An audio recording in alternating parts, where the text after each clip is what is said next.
महाकुंभ पर्व का आयोजन हो रहा है, जिसके लिए यहाँ के प्रशासन ने परम पूज्य जगत गुरु शंकराचार्य जी महाराज के लिए भूमि का आवंटन कर दिया है। ज्योतिषपीठ और द्वारका शारदा पीठ के जगत गुरु शंकराचार्य पूज्यपाद स्वामी स्वरूपानंद सरस्वती जी महाराज आज भूमि आवंटन हो जाने के बाद मध्य प्रदेश से यहाँ के लिए चल रहे हैं। बीच में रुकते हुए वे आएंगे। 6 अप्रैल को वो हरिद्वार पहुँच जाएंगे। 8 अप्रैल को उनका प्रवेश मंगल यात्रा होगी।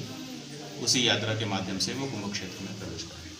कहाँ से यात्रा शुरू होगी, कितने बजे? परम पूज्य जगत गुरु शंकराचार्य जी महाराज के शिविर का भूमि पूजन परसों शनिवार को प्रातः 10 बजे होगा और 6 अप्रैल को वे पधारेंगे। 8 अप्रैल को उनका प्रवेश मंगल यात्रा होगी। प्रवेश मंगल यात्रा कनखल के ज्ञान लोक कॉलोनी में जो शंकराचार्य जी का मठ है वहाँ से आरंभ होकर के और चंद्राचार्य चौक, परशुराम चौक होते हुए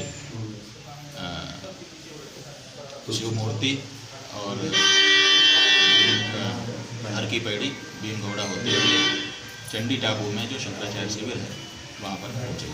अच्छा, मुख्यमंत्री जो नए आए हैं उन्होंने घोषणा की है सब आए जाएँ, कोई पाबंदी नहीं है, कुछ नहीं है, उसके बारे में क्या कहना चाहेंगे? की जरूरत नहीं है, कोविड टेस्ट की जरूरत नहीं है, उन्होंने बिल्कुल वो कर दिया। देखिए, ये एक ऐसा विषय है जिस पर कुछ भी बोलो मुश्किल होती है, लेकिन जब पूरे देश में बड़े बड़े कार्यक्रम आयोजित हो रहे हैं, प्रदेशों के चुनाव हो रहे हैं, लाखों लोगों की रैलियां हो रही हैं, लाखों लोगों को लेकर के रोड शो किए जा रहे हैं और भी दूसरे कार्यक्रम हो रहे हैं, ऐसे में केवल हरिद्वार के कुंभ के लिए जो रोक लगाई गई थी और ये कहा गया था कि कोविड टेस्ट करके प्रमाण पत्र साथ में लाना अनिवार्य होगा, इतने उम्र से इतने उम्र के लोग नहीं आ सकेंगे और तरह तरह की दूसरी बातें, यहाँ तक कि शिविर भी नहीं लगाने दी गई। तो ये सब बातें पूरे देश के लोगों को समझ में नहीं आ रही थी। लोग कह रहे थे, पूरे देश में हम लोग जाते हैं, सब जगह सुनते हैं, लोग कह रहे थे कि अगर कोविड है और उससे परेशानी है तो फिर चुनाव कैसे हो रहे हैं, रैलियाँ कैसे हो रही हैं और केवल कुंभ में कोरोना आएगा क्या? ये बड़ा प्रश्न था। तो ये जो नए मुख्यमंत्री तीरथ सिंह जी आए, इन्होंने जनभावना को समझा, व्यवहारिकता को समझा और व्यवहारिक निर्णय लिया कि जहाँ कोविड दिखेगा वहाँ पर हम तुरंत सील करेंगे और जो कार्रवाई करनी होगी करेंगे। लेकिन कोविड के नाम पर जब दूसरे कार्यक्रम पूरे देश में हो सकते हैं, एक ही देश है, तो फिर हरिद्वार के कुंभ को क्यों रोका जाए, इसको भी होना चाहिए। तो हम इनके इस निर्णय की और इनकी व्यवहारिक समझ की सराहना करना चाहिए। अच्छा, मुख्यमंत्री जी ने कहा है पश्चिम का जो फैशन है वो बहुत तेज़ी से फैल रहा है, लड़कियां फटी हुई जीन्स पहन रही हैं। मुख्यमंत्री जी ने कहा है कि पश्चिम का जो फैशन है वो भारत में बहुत तेज़ी से फैल रहा है और फटी हुई जीन्स लड़कियां पहनती हैं, लड़के पहनते हैं, उस बारे में क्या कहना है? देखिए, सबसे पहले पश्चिम के फैशन की आलोचना भारत का आदमी करे, इसमें कोई खराबी नहीं है, क्योंकि भारत में रहने वाला भारतीय संस्कृति से प्यार करता है, स्नेह करता है। लेकिन मुख्यमंत्री जी को ये भी सोच लेना चाहिए कि अगर अंग्रेजियत का विरोध करना है तो पहले अपने कार्यालय से जो ये आदेश निकला है कि 1 अप्रैल से 30 अप्रैल तक कुंभ होगा, ये अंग्रेजी तारीख से कुंभ कब से होने लग गया? अंग्रेजी तारीख से कुंभ नहीं होता है, कुंभ तो भारतीय पंचांग से होता है, भारतीय महीनों से, तिथियों से होता है। तो तिथियों का उल्लेख न करके जो उनके यहाँ से जियो निकला है 1 अप्रैल से होगा, तो पहले तो तारीख सुधरवाएं। जब आप अंग्रेजी का अनुसरण स्वयं करेंगे, आपका कार्यालय करेगा और आप दूसरे पर हफ्ती कसेंगे तो ये कहाँ तक उचित होगा? और फिर किसी के कपड़े के बारे में इस तरह से किसी महिला के लिए कहना, पुरुष के लिए कहना, वो भारतीय संस्कृति के कितना अनुरूप है यह भी देखना होगा। भारतीय संस्कृति से हम प्यार करें, उसको बढ़ावा दें, ये बात तो ठीक है, लेकिन पूरे भारत में अंग्रेजियत को लादने वाले लोग अगर किसी ने कपड़ा पहन लिया तो उसकी आलोचना करने लग जाएं, हफ्ती कसने लग जाएं, वो भी जिम्मेदार पद पर बैठ करके, तो ये भी साथ में विचारणीय हो जाता है। क्या फटी हुई जीन्स पहनना लड़कियों को सही है जी? भाई, सही है कि गलत है ये तो लड़की तय करेगी ना। नहीं, हम और आप तय करेंगे। धर्माचार्य नहीं बताना जी। हम धर्माचार्य हैं, हम कहेंगे कि सबसे पहले उसको भारतीय संस्कृति की शिक्षा मिले। आप बताइए कि भारत में मुसलमान मदरसे में कुरान की माध्यम से इस्लाम की शिक्षा अपने बच्चों को दे रहा है, कॉन्वेंट स्कूलों के माध्यम से ईसाई अपने धर्म की शिक्षा दे रहे हैं। हमारे देश का बहुसंख्यक हिंदू जो 97 करोड़ पिछली जनसंख्या में है, भारत सरकार के द्वारा चलाए जा रहे किसी विद्यालय में धर्म की शिक्षा क्यों रोकी गई है? भारत के संविधान के अनुच्छेद 30 के आधार पर बहुसंख्यक अपने धर्म की शिक्षा हमारे सरकारी अनुदान प्राप्त विद्यालयों में क्यों नहीं दे सकता है? पहले तो उसको खोलिए। जब भारतीय संस्कृति की, भारतीय धर्म की, भारतीय सभ्यता की शिक्षा छोटे से बच्चे को उसके स्कूल में मिलेगी तो अपने आप वो ये सब पहनना छोड़ देगा। लेकिन आप वो नहीं कर रहे हैं। आपने पूरे देश में हिंदू धर्म की, भारतीय संस्कृति सभ्यता से जुड़ा हुआ जो धर्म है उसको, चाहे धर्म कहो चाहे संस्कृति कहो, लगभग बराबर आ जाता है। उसकी शिक्षा रोक रखी है तो उसकी शिक्षा तो पहले खोलो, उसके बाद अपने आप नहीं पहनेगा। लेकिन वो नहीं आप कर रहे हैं। और जब पहन करके आप अंग्रेजी पढ़ाएंगे, अंग्रेजियत का वातावरण बनाएंगे और कोई पहन लेगा तो उसके ऊपर उंगली उठाएंगे, ये हमको ठीक नहीं लगता। गुरु जी, प्रयागराज विश्वविद्यालय की जो चांसलर हैं संगीता श्रीवास्तव, उन्होंने पत्र लिखा है कि जो सुबह अजान होती है उससे उनकी नींद में खलल होता है। आपको लगता है कि देश भर में जो इस तरह की बातें हो रही हैं, किस तरह लेते हैं आप इसे? देखिए, समस्या तो ये है कि मीडिया वाले जब कोई राज्यपाल बोले, जब कोई मुख्यमंत्री बोले, जब कोई बहुत बड़ा सुपरस्टार बोले, कभी उसकी बात का संज्ञान लेते हैं। इस देश के करोड़ों लोग हैं जिनकी नींद में खलल होता है। हम सवेरे ध्यान में बैठते हैं, चाहे देश के उत्तर जाएं, पश्चिम जाएं, पूरब जाएं, ध्यान करना मुश्किल हो जाता है क्योंकि उसी समय अजान की आवाज़ आ जाती है। तो परेशानी तो हम सबको है, लेकिन राज्यपाल बोलता है तो आप संज्ञान लेते हो। आम आदमी किससे बोले, इसलिए वो बोलता ही नहीं है। ये देश के करोड़ों लोगों की आवाज़ है।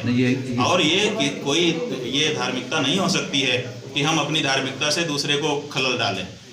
धर्मम यो बाधते धर्मम न सधर्मः कुधर्मतत्। हमारे यहाँ कहा गया है कि वो धर्म नहीं है जो दूसरे को बाधा पहुँचाए। इसलिए अजान पढ़िए, लेकिन उसको माइक में पढ़ने की क्या जरूरत है? और आप जो है, अगर आपकी केवल आपकी बस्ती हो, केवल मुसलमान रहते हो, आप वो भी कर लीजिए। लेकिन आपकी आवाज़ हिंदू के कान में जा रही है, उसको डिस्टर्ब नहीं हो रहा। अगर हम भी माइक लगा दें, ये तो समझिए कि हम सह के बैठे हुए हैं। अगर हमारे हर मंदिर के ऊपर हम भी चोंगा लगा दें और सवेरे वहीं से शिव तांडव बोलना शुरू करें तो क्या होगा? देश भर में तांडव शुरू हो जाएगा। फिर आप लोग कहोगे कि ये गलत करता है महात्मा। तो ये जो गलत है सो गलत है। हमारे मुस्लिम भाइयों को इस बारे में विचार करना चाहिए और ऐसे धर्म का पालन करें। उनके द्वारा धर्म के पालन में हमको कोई समस्या नहीं है। उनकी जो बात है वो अपना कर रहे हैं, लेकिन हमको बाधा पहुंचाते हुए जो करते हैं उससे हमको पीड़ा होती है। और हम बोलें चाहे ना बोलें, हमारे हृदय से हाय तो निकलती ही है, कहीं ना कहीं तो लगती ही होगी। मतलब ममता बनर्जी जो है वहाँ पर बड़े बड़े चंडी पाठ कर रही है चुनावी सभा में, उस बारे में क्या कहना है आपका? भाई ठीक है, चंडी पाठ कर रही है तो अपनी आस्था को व्यक्त कर रही है। भगवान की आराधना उपासना सभी लोगों को करने का अधिकार है। ममता बनर्जी भी एक है और उनको भरोसा है कि इससे हमको बल मिलेगा, तो अच्छी बात है। दूसरी तरफ उन्होंने कहा कि मदरसों को सरकारी सहायता दी ठीक है, वो मुख्यमंत्री है, मुख्यमंत्री के लिए उसके राज्य में रहने वाला प्रत्येक धार्मिक एक बराबर है। अगर वो हिंदू के मंदिर के लिए करेगी तो मुस्लिम के मस्जिद के लिए करेगी, दोनों के लिए करना उसकी मजबूरी है, क्योंकि राजा को ऐसा ही होना चाहिए। अपने राज्य में रहने वाले प्रत्येक व्यक्ति की आस्था का संरक्षण करना उसका धर्म है। महाराज जीन्स पहनना लड़कियों के लिए सही मानते हो आप? हाँ जी, जीन्स पहनना लड़कियों के लिए सही मानते हो? ये तो लड़कियां बताएंगी कि सही है कि गलत है। हम तो देखते ही नहीं कि क्या पहना है, हम तो चेहरा देखते हैं और चेहरा देख करके व्यवहार करते हैं, बाकी शरीर पे हमारी दृष्टि ही नहीं जाती। हमको नहीं याद है कि कौन सी लड़की क्या पहन के आई है, कभी इस पर गौर नहीं करते हैं। हम उसका चेहरा देखते हैं और चेहरे में भी आंखों से आंख मिलती है, वो जो कहती है सुन लेते हैं, बात खत्म हो जाती है। हरिद्वार में हॉस्पिटल को लेकर क्या? देखिए, हमने ये सोचा था कि एक अस्पताल वहाँ बनाया जाए, क्योंकि वहाँ की बड़ी ज़रूरत है। वहाँ का एक आदमी चिल्ला रहा है कि हमको ये ज़रूरत है। हम बीमार होते ही देहरादून जाते हैं, 20-25 हज़ार 40 हज़ार हमारा खर्च हो जाता है, बड़ी परेशानी में है, उधार लेना पड़ता है। तो ये हाथ में प्रोजेक्ट लिया गया। हम लोगों ने सोचा कि अगर इसके लिए ज़मीन खरीदेंगे तो ज़मीन खरीदने में आधी शक्ति हमारी व्यय हो जाएगी, क्योंकि हमारे पास तो हम तो अडानी अंबानी नहीं है ना, तो हम तो जो है सो हैं। तो ऐसी स्थिति में ज़मीन खरीदने के लिए हमको साल भर लग जाएगा। तो हमने सोचा कि अगर सरकार ये ज़मीन दे दे तो उसमें हम पहले दिन से बनाना शुरू कर देंगे, साल 1.5 साल में बन करके जनता की सेवा शुरू हो जाएगी। तो हमने सरकार से कहा और उसको ज़मीन भी बताई कि जहाँ पर उपलब्ध है, 300 नाली है, उसमें से 120 नाली हमने मांगा। जैसे हमारे इंजीनियर ने बताया कि इतने में काम होगा। तो त्रिवेंद्र सिंह रावत जी के समय में मदन कौशिक जी के माध्यम से हमने पत्र दे करके मांगा, लेकिन उनकी तरफ से सुनवाई नहीं हुई। फिर वो चले गए। तीरथ सिंह जी आए तो हमको लगा कि शायद ये संवेदना वाले होंगे। फिर बात हुई तो उन्होंने 2 बजे का समय हमको दिया कि आइए, और 2 बजे से पहले ही हम वहाँ पर समय से पहुँच गए। 3 बजे तक बैठाए रखा और आए नहीं, और पता चला कि प्रांत प्रचारक आए हैं, उनके साथ व्यस्त हैं। तो प्रांत प्रचारक को ज़्यादा महत्व दे रहे थे और इस तरह के लोक कार्य को कम महत्व दे रहे थे। और कोई भी मीटिंग 2 बजे हम पहुंच गए थे, उनकी प्रांत प्रचारक से मीटिंग शुरू हुई थी और 3 बजे तक चल ही रही थी। तो ऐसी कौन सी बात होती है जिसमें 1 घंटा लगता है और बाकी लोगों के लिए समय नहीं रहता है। तो हमको लगा कि इसका मतलब उपेक्षा कर रहे हैं, नहीं देना चाहते हैं। जो कारण हो, हम कारण नहीं जानते हैं। तो जब ये समझ में आ गया तो हम चले आए वहाँ से, और फिर हमने तय किया कि अब हम सरकार से नहीं मांगेंगे। अब हम कोशिश करेंगे, साल लगेगा, 1.5 साल लगेगा, ज़मीन खरीदेंगे, वहाँ पर बनाना तो है ही, क्योंकि वहाँ के लोगों की बड़ी ज़रूरत है। अगर हम इस संकल्प से पीछे होते हैं तो वहाँ के लोगों के लिए हम उनके साथ अन्याय करेंगे। किस तरह का ये हॉस्पिटल जो है, हम चाहते हैं कि वहाँ सुपर स्पेशलिटी हॉस्पिटल बने, 100 बिस्तर हों, 50 तो मातृत्व के लिए आरक्षित हो जाएं महिलाओं के लिए, क्योंकि वहाँ कई महिलाओं की जान जा चुकी है इसी मामले में। और दूसरे रोगों की भी चिकित्सा हो जाए और उसको इतना सुंदर बना दिया जाए कि यहाँ से लोग, देहरादून के लोग वहाँ जाएं कि चलो वहाँ जाएंगे तो स्वास्थ्य लाभ हमको हो जाएगा। ये व्यवस्था करने की इच्छा है, सदिच्छा है, बाकी तो ईश्वर के ऊपर होता है। हाँ जी, महत्वपूर्ण सवाल है कि मुख्यमंत्री जी हरिद्वार आए थे नेत्र कुंभ में, उन्होंने कहा था कि जिस तरह भगवान राम की आज पूजा होती है, कृष्ण जी की पूजा होती है, ऐसे मोदी जी के इतने अच्छे काम है कि कल भगवान के रूप में, राम के रूप में, कृष्ण के रूप में उनकी भी मोदी जी की पूजा होगी। देखिए, ये व्यक्तिगत उनका सवाल है।